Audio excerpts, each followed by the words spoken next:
Está no ar mais um Com a Câmara na Cidade.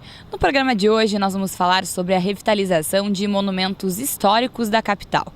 Você já parou para pensar como a cidade era há cerca de 100 ou 200 anos atrás? Muitos monumentos, como a Ponte de Pedra, guardam uma história que é desconhecida por grande parte da população. Este monumento é o mais recente que está sendo revitalizado pela Prefeitura. E a maneira como esse processo foi feito gerou polêmica entre a população. Você vai saber todos os detalhes desse processo e o envolvimento dos poderes públicos a partir de agora. Fique conosco!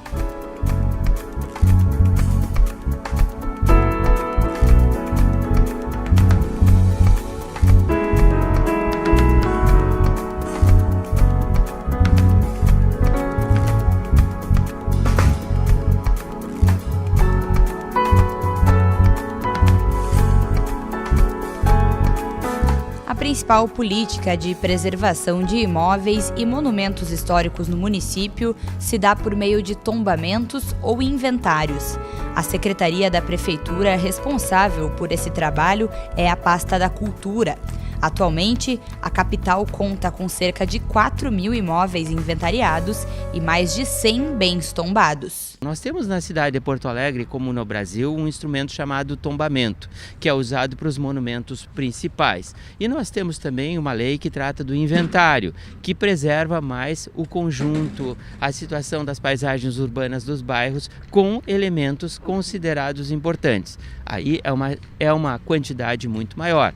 Nós temos em Porto Alegre já 8 bairros inventariados, com um total de uns 4.000 imóveis protegidos, direta ou indiretamente. Diretamente os protegidos por estruturação, os que não devem ser demolidos, e indiretamente aqueles que são protegidos como compatibilização, ou seja, acompanhamento nas laterais daqueles protegidos principais. Conforme custódio, a Prefeitura está em processo de revisão da lista de imóveis inventariados.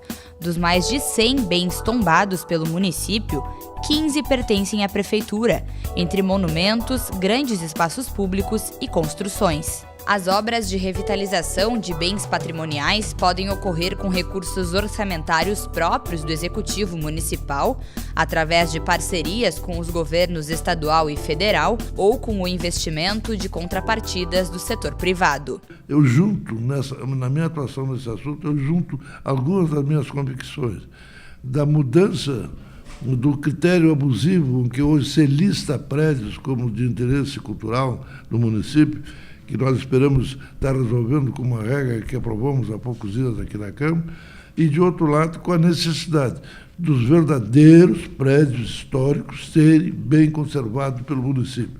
E o mínimo que pode acontecer, a melhor das políticas a ser aplicada, é começar cuidando da casa, cuidando dos prédios do município, muitos dos quais estão caindo aos pedaços e necessitando imediatamente serem conservados.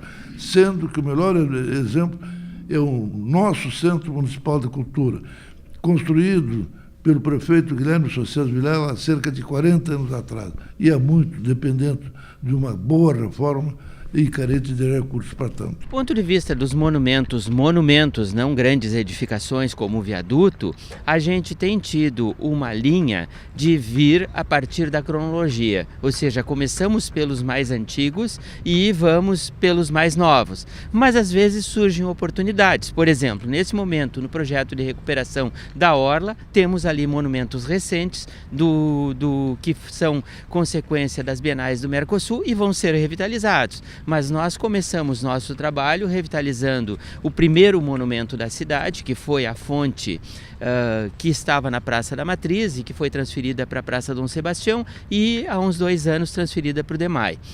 Este foi o primeiro. Depois o monumento ao Conde de Porto Alegre, que também era da Praça da Matriz, depois a Samaritana, depois a Fonte Talaveira, depois o monumento ao Garibaldi, ou seja, monumentos antigos. Nós já fizemos visitas aos monumentos públicos, já fizemos cartões postais aqui como Câmara de Vereadores, porque eles estão se degradando aos olhos vistos, estão sendo, inclusive, destruídos, roubadas partes, e não há uma política municipal, uma comissão municipal, que é o que nós propusemos, inclusive, alguns anos atrás, das obras públicas, para fazer um manejo permanente, para fazer um planejamento de restauro, para se antecipar aos problemas, não deixar degradar, né? como o monumento aos açorianos, que compõem um conjunto, a ponte de um lado, o monumento do Tênis do outro, um monumento maravilhoso, para mim é a nossa mais linda e emblemática obra pública, né? Que em 2011 nós apontamos a degradação dela, né? Não por estar submetida ao tempo, porque ela é prevista para isso, para ir mudando de cor, mas por estar submetida a vândalos, a urina de mendigos, de cachorros, enfim, de não ter uma política correta de preservação, de contenção desse tipo de intervenção. A Ponte de Pedra é um dos monumentos mais antigos da capital. Ela foi aberta ao público em 1848 e foi construída em substituição a uma antiga ponte de madeira, que antigamente ligava as regiões hoje conhecidas como Centro e Bairro Menino Deus. Com o tempo foi necessário trocar a estrutura, porque antigamente o arroio Dilúvio também passava por aqui e provocava várias enchentes. Todo o material usado na construção da ponte foi aplicado com mão de obra escrava. Naquela época estávamos no Império, né? Então era um governo federativo, né? Onde os deputados eram eleitos pelo povo aqui, né? E os governadores eram nomeados pelo imperador, né? Então essa ponte foi construída exatamente na Guerra dos Farrapos, quando foi nomeado governador do Rio Grande do Sul o futuro Duque de Caxias. Naquela época era Conde de Caxias, né? Com a intenção, óbvio, de acabar com a revolução que estava acontecendo. E aqui havia um problema que já tinha acontecido com a ponte da Azeia, né, por onde os revolucionários entraram, né? E aquela ponte estava em más condições, então foi por esta razão que havia aqui uma meia ponte, porque o riacho nessa época era águas límpidas, né? E era a água que as pessoas bebiam, né? Então havia sido construída uma ponte até o meio do riacho para catar a água, né? Mas essa ponte já era de madeira e tinha apodrecido e tinha sido substituído várias vezes, né? Então o Caxias mandou construir essa ponte definitiva. Guinter é doutor em História da Arquitetura e autor de 40 livros. 20 deles abordam a história de Porto Alegre. Para ele, a Ponte de Pedra, construída na época imperial, é hoje o monumento histórico mais importante da capital. Em primeiro lugar, é uma ponte de uma expansão da cidade, né? Nessa época não havia esgoto cloacal, não havia abastecimento d'água, né? Então as pessoas, antes disso, se abasteciam com o poço do fundo do quintal, né? Mas como a população começou a ficar densa e não havia esgoto, então eles faziam a fossa negra. E essas fossas negras começaram a contaminar a água do poço, né? Então por esta razão construiu-se essa primeira ponte, essa meia ponte, né? Para catar a água aqui para vender lá na cidade, né? Porque daqui para até a agronomia, tudo isso era um enorme charco, né? Claro que a água ficava parada, por isso decantava, e a água aqui era bem limpinha na hora que saía, quando entrava no Guaíba, né? Na década de 60, começou a ser planejada a construção do Espelho d'Água. Em 1979, a construção foi oficialmente tombada pela Prefeitura da capital. Desde janeiro de 2016, a Ponte de Pedra está sendo revitalizada pela Prefeitura com recursos provenientes de contrapartida por uma obra de uma rede de supermercados. A última reforma na ponte tinha ocorrido em 1974. O primeiro passo para a restauração da Ponte de Pedra começou no início do ano passado, quando houve o esvaziamento do Espelho d'Água. Isso foi necessário para que a Prefeitura pudesse realizar os estudos da estrutura da ponte e entender o que precisava ser alterado. Os grandes problemas eram as infiltrações na parte de cima e o contato com a água nesta parte aqui de baixo. O prefeito apenas assinou o contrato para o início das obras em janeiro deste ano. Se contratou uma empresa especializada para fazer o levantamento gráfico, que é o desenho da ponte, e entender todos os seus problemas, todas as suas patologias, e neste momento o contratado informou: é preciso drenar o lago para que a gente possa medir as fundações e entender o estado de conservação do que está embaixo d'água. Foi isso que se fez e que gerou inicialmente essa secagem do lago. O que tu tem para nos dizer sobre essa demora que as pessoas tanto criticaram? Ocorreram duas coisas. Uma, que já estava pronto o projeto de reurbanização quando verificou-se da necessidade de baixar o nível. E ao baixar o nível não é apenas um problema de desenho, mas um problema de custo. Muito diferente do projeto anterior, que era apenas uma urbanização com vegetação na borda e equipamentos. Passou a ter que ter todo esse lago, que é imenso, um pavimento inferior. Ele vai estar em 2 níveis, o nível do lago que fica para o lado leste e o nível do lago que fica para o lado oeste. Essa divisão entre os 2 lagos com uma pequena queda d'água vai ocorrer sob a ponte que fica no prolongamento da Avenida Borges de Medeiros, sobre o viaduto. Então, não seria necessário se já estivesse projetado tudo desta forma. Isso ocorreu a partir da análise do diagnóstico da ponte, que não foi apenas para verificar o estado de conservação, mas também para recompor a estrutura original. Deveria ter sido feito já naquela época, quando foi criado o espelho d'água, baixar o nível para que as fundações apareçam, porque as fundações são importantes sobre o aspecto plástico, sobre o aspecto da figura da ponte, né? E também vejo agora que houve uma modificação no nível do calçamento, né? Porque havia originalmente um desnível muito grande entre o passeio, onde as pessoas passavam e onde passavam as carretas, que era mais ou menos de 0,5 metro para mais, né? Por que era isso? É porque as carretas passavam aqui, né? E se não houvesse esse desnível, as carretas podiam passar muito próximo do corrimão e arranhar as paredes. Então, por essa razão, fazia esse desnível para que as carretas não machucassem a parede, né? Isso é uma pena que não foi respeitado, né? Não se tem um manejo técnico, um cuidado técnico de não deixar a cidade impactar os monumentos públicos, as obras públicas, com as mudanças que produz, né? E mudanças que às vezes são autorizadas lá no planejamento e não tem o cuidado da memória, da cultura, dos técnicos da cultura. Ali é claramente uma questão, né? Se colocou uma água, se impactou um monumento público que não poderia receber água naquela altura. Então, isso tudo demonstra que a nossa cidade não tem uma política séria, consistente, planejada em relação às obras públicas. A retirada das pedras para impermeabilização do piso gerou polêmica entre moradores das proximidades e defensores do patrimônio histórico. A discussão se potencializou nas redes sociais. Ricardo Eckert, criador do grupo do Facebook Amigos do Patrimônio Histórico, vivenciou alguns debates. No início de junho, eu recebi uma foto tirada de um desses prédios aqui, que ficam desse lado, né, da Washington Luiz, mostrando a ponte. Ela estava pelada, estava nua, estava só no cimento. Então muita gente teve medo da descaracterização desse patrimônio, que é enfim, um monumento tão bonito, né? Tão antigo e que tanto apreço a população de Porto Alegre tem por ele.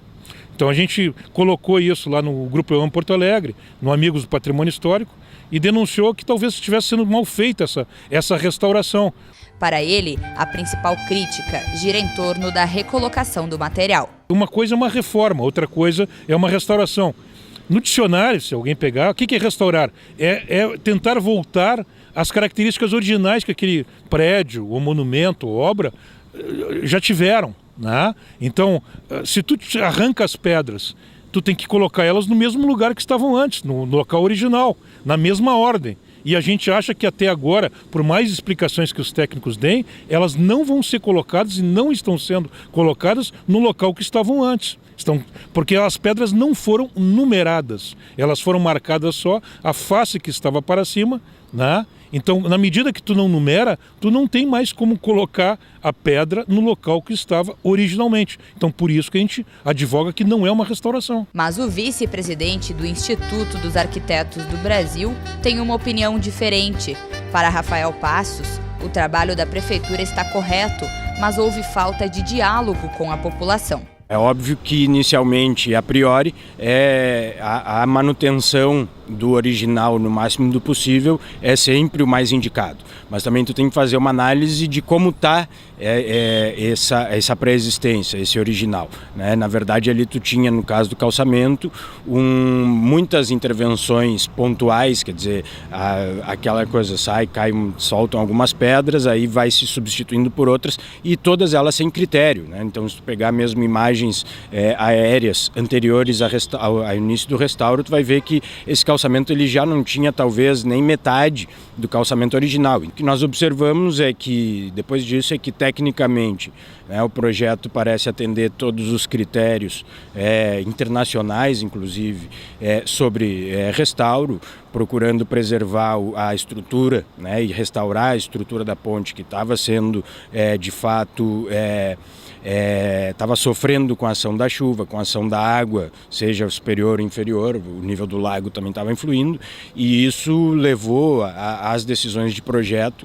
e de obra que estão acontecendo. O que a gente questionou, então, a partir daí era a falta de informação, né, sobre a obra para a população, que cada vez mais a gente tem instrumentos virtuais, digitais, de informação que o município pode usar, e ele não, no nosso entendimento, vale para Ponte de Pedra e vale para outros, não tem sido usado da maneira adequada para informar a população.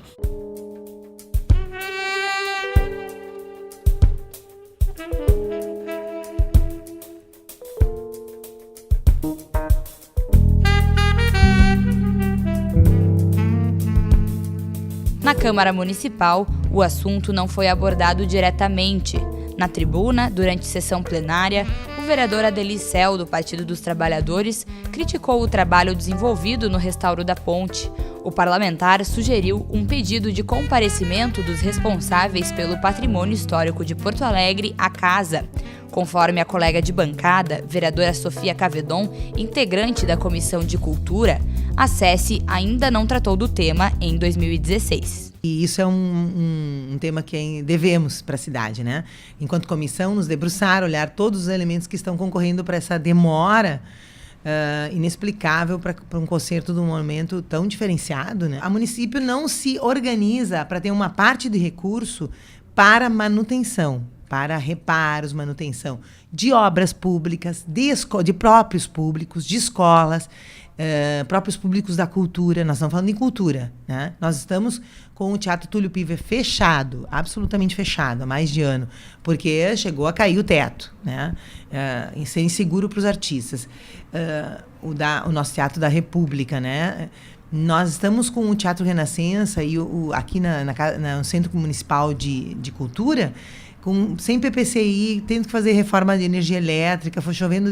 Isso é gravíssimo. Então, é um problema sério. É uma aventura de apresentar novas obras e não e largar de mão o planejamento, a previsão, porque todos nós temos casa e nós sabemos, a nossa casa tem que estar sempre tendo investimento. Um dia cai um reboco, no outro dia é o telhado, depois é a calha, depois... Então, isto com o público não acontece. Então, tem um percentual do orçamento que tem que dedicar a reparo. Então, eu não acho que é inadequado, senão nós vamos deixar cair um monumento.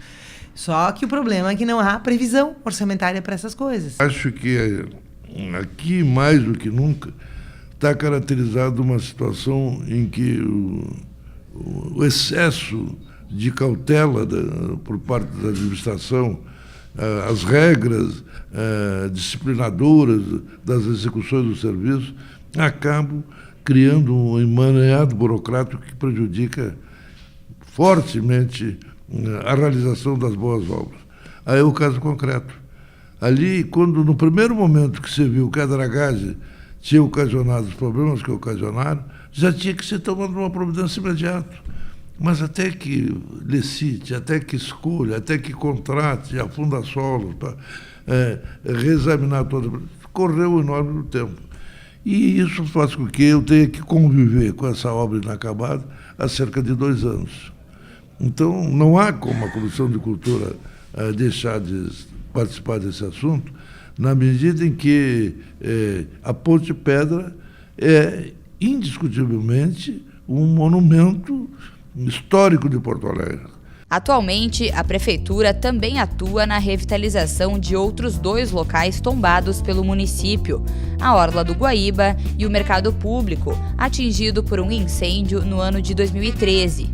Mas para o vereador Reginaldo Pujol, o Executivo deveria dar atenção e propor restauros em outro monumento da cidade. Nós vamos ter que encontrar, a curto prazo, um recurso e muito recurso para recuperar o Abrigo Otávio Rocha.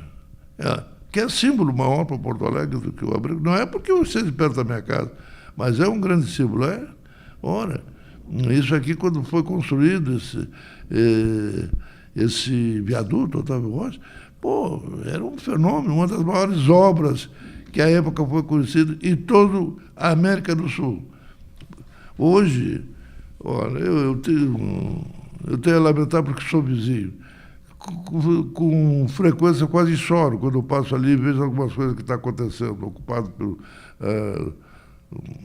digamos assim, eufemisticamente, moradores de ruas, que são pessoas que muitas vezes utilizam aquela área não só para dormir, para descansar, para esmolar, mas para fazer outras coisas totalmente indesejáveis. Então, cuidar disso. Se eu fosse prefeito, eu determinaria como uma obra primeira, cuidar do Otávio Rocha na parte cultural. A obra de revitalização da Ponte de Pedra está orçada em pouco mais de R$580 mil.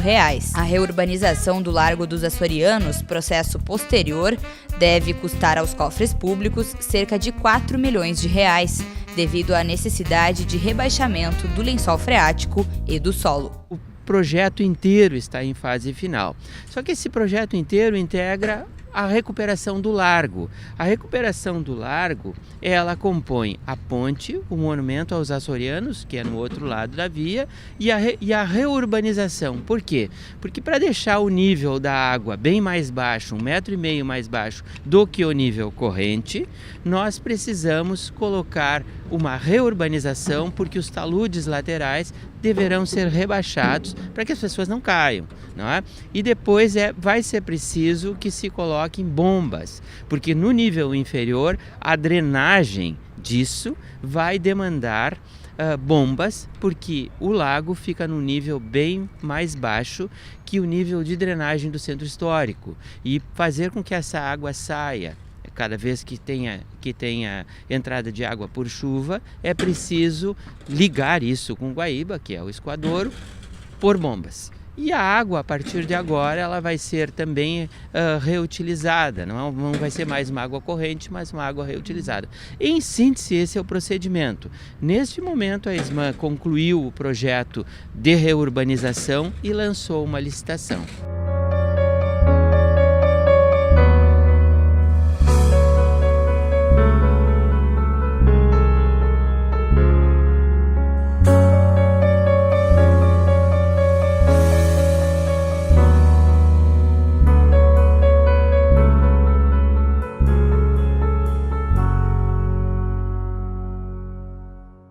O Com a Câmara na Cidade de hoje fica por aqui. Acompanhe as notícias e a veiculação dos programas no endereço da nossa página no Facebook. Obrigado pela sua companhia e até a próxima semana.